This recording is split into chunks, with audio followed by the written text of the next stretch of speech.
Bonjour chers élèves, comment ça va? J'espère que vous allez très bien. Aujourd'hui, nous allons faire une leçon de lexique et nous allons découvrir ensemble des mots et des expressions du temps sur le livret d'activité, page 86. Bon, les enfants, si vous êtes prêts, prenez votre livret d'activité et suivez avec moi en posant le doigt sur j'observe et j'élabore. Je lis le texte que nous avons. Aujourd'hui, le petit poussé et ses frères sont dans la forêt.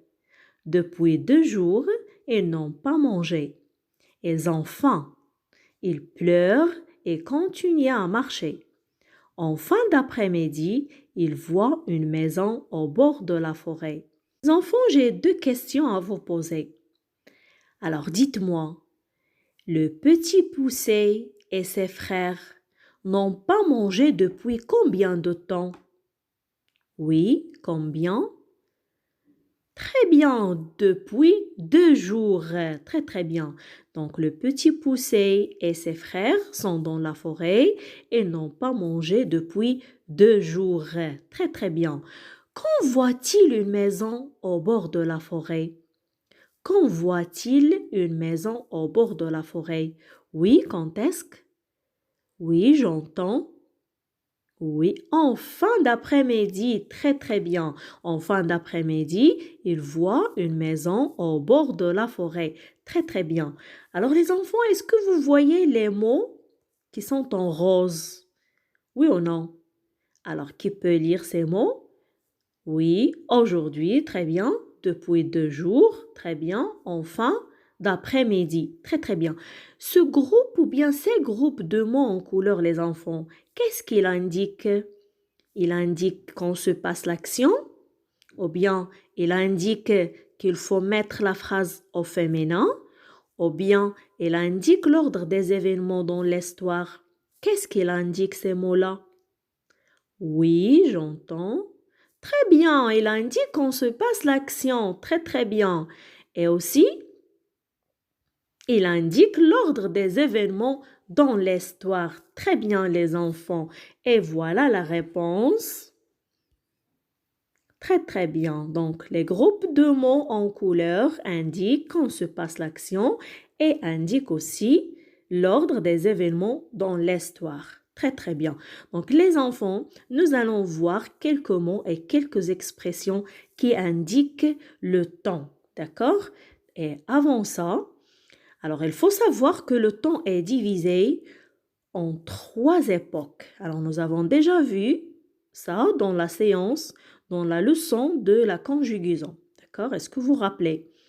Alors, le passé, le présent, le futur, ce sont les 3 époques du temps. Très, très bien. Alors, le passé exprime une action déjà finie, déjà terminée, et le présent exprime une action qui se passe maintenant, qui se déroule maintenant, et le futur exprime une action qui n'est pas encore arrivée.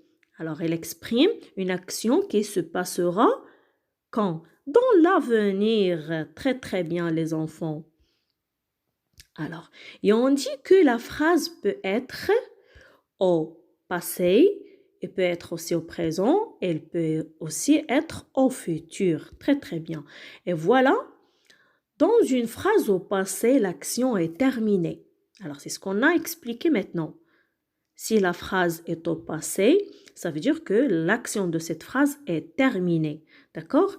Alors, et on trouve, et on utilise et on trouve quelques mots qui nous aident à indiquer le temps de cette phrase comme hier, autrefois, il y a longtemps, il y a 2 ans, et la semaine dernière. Alors, ce sont des mots et des expressions qui indiquent le ton de la phrase. Alors, quand on voit ces mots-là, ça veut dire que cette phrase est au passé. Alors, dans une phrase au présent, l'action se déroule en ce moment. D'accord? Et on utilise et on voit des mots comme aujourd'hui, maintenant, tout de suite, en ce moment. D'accord? Alors, Dans une phrase au futur, l'action se passera plus tard. Et on utilise et on trouve aussi dans cette phrase des mots comme demain, après-demain, bientôt, le mois prochain, dans 2 ans. D'accord? Alors, les expressions du temps peuvent être aussi des jours de la semaine, lundi, mardi, mercredi, jeudi, vendredi, samedi et dimanche. Exemple, le mardi prochain, je voyagerai. Alors, le mot ou bien le jour de la semaine, le mardi prochain, précise et indique le jour où je vais voyager. D'accord? Alors, un autre exemple, le dimanche dernier, j'étais à la plage. Alors, quand est-ce que j'étais à la plage? J'étais à la plage le dimanche dernier. Aussi, le jour de la semaine, dimanche, précise et indique le jour que j'étais à la plage. Très bien. Alors, les expressions peuvent être aussi des mois de l'année. Janvier, février, mars, avril, mai, juin, juillet, août, septembre, octobre, novembre, décembre. Exemple, en juillet, c'est les vacances. Alors, quand est-ce que les vacances? En juillet, très bien. En septembre, c'est la rentrée scolaire. Quand est-ce que la rentrée scolaire? En septembre. Il y a d'autres expressions qui peuvent être aussi des saisons. Printemps, l'été, l'automne, l'hiver. Exemple, les feuilles tombent en automne. Alors, quand est-ce que les feuilles tombent? Les feuilles tombent en automne. Et voilà quelques expressions du temps dans ce tableau suivant. Alors, des expressions et des mots qui expriment le passé, le présent, le futur. Alors, nous commençons par des expressions et des mots qui expriment, qui indiquent le passé, comme hier, avant-hier, autrefois, il y a 6 ans, lundi dernier, il y a longtemps, l'année dernière, le mois dernier.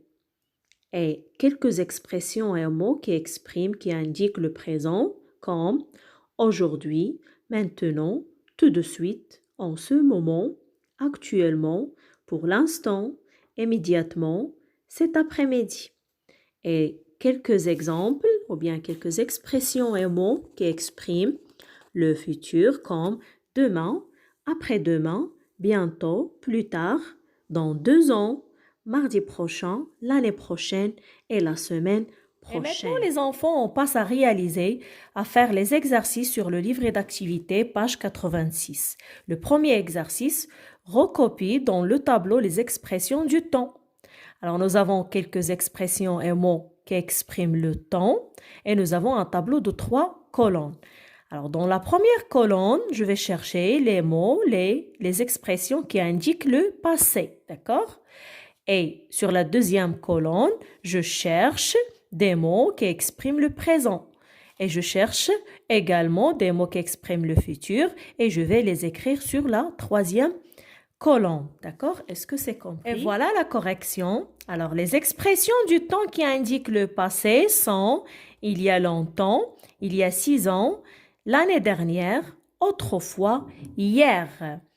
Alors, les enfants, je recopie l'expression avec son numéro parce que j'aurai l'utiliser dans le deuxième exercice.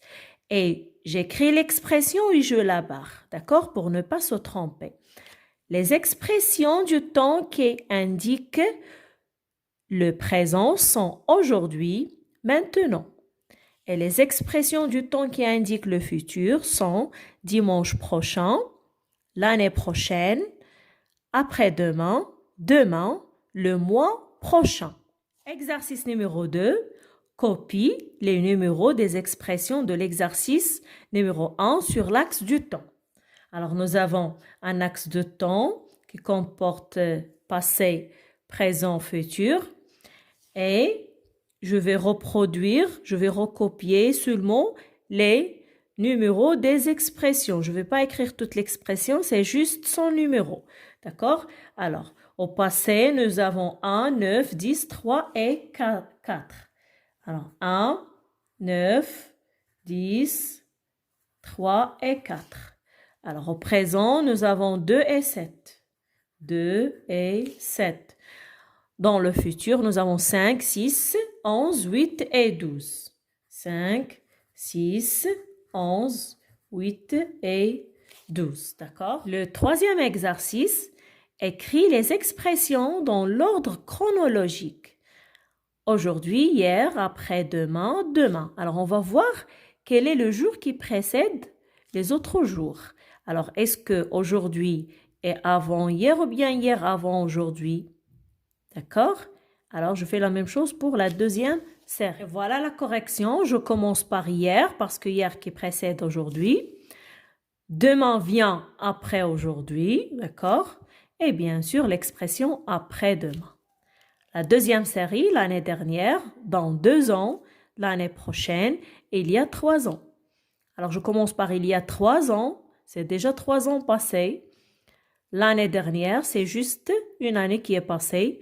Après vient l'année prochaine et dans 2 ans. Le troisième exercice, lis ces phrases de compte et complète avec aujourd'hui ou bien longtemps. Alors hier, Cendrillon a nettoyé la maison. Aujourd'hui, elle lave les robes de ses sœurs. La deuxième phrase, la route est longue. Le petit chaperon rouge marche longtemps avant d'arriver à la maison de sa grand-mère.